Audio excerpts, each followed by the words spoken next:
भारत का राष्ट्रगीत यानी वंदे मातरम एक ऐसा गीत जिसका पहला शब्द ही हमारे हृदय में भावनाओं का उफान ला देता है।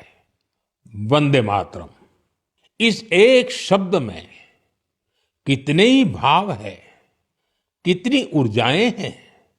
सहज भाव में ये हमें माँ भारती के वात्सल्य का अनुभव कराता है। यही हमें माँ भारती की संतानों के रूप में अपने दायित्वों का बोध कराता है। अगर कठिनाई का समय होता है तो वंदे मातरम का उद्घोष 140 करोड़ भारतीयों को एकता की ऊर्जा से भर देता है। साथियों, राष्ट्रभक्ति, माँ भारती से प्रेम, ये अगर शब्दों से परे की भावना है तो वंदे मातरम उस अमूर्त भावना को साकार स्वर देने वाला गीत है।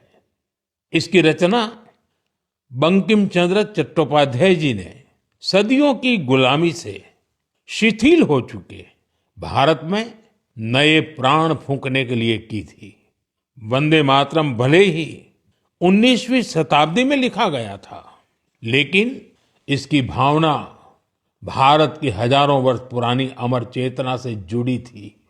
वेदों ने जिस भाव को माता भूमि पुत्रो अहम पृथिव्याः कहकर भारतीय सभ्यता की नींव रखी थी, बंकिम चंद्र जी ने वंदे मातरम लिखकर मातृभूमि और उसके संतानों के उसी रिश्ते को भाव विश्व में एक मंत्र के रूप में बांध दिया था। साथियों, आप सोच रहे होंगे कि मैं अचानक से वंदे मातरम की इतनी बातें क्यों कर रहा हूं। दरअसल कुछ ही दिनों बाद 7 नवंबर को हम वंदे मातरम के 150वें वर्ष के उत्सव में प्रवेश करने वाले हैं। 150 वर्ष पूर्व वंदे मातरम की रचना हुई थी और 1896 में गुरुदेव रविंद्रनाथ टैगोर ने पहली बार इसे गाया था। साथियों, वंदे मातरम के गान में करोड़ों देशवासियों ने हमेशा राष्ट्र प्रेम के अपार उफान को महसूस किया है। हमारी पीढ़ियों ने वंदे मातरम के शब्दों में भारत के एक जीवंत और भव्य स्वरूप के दर्शन किए हैं।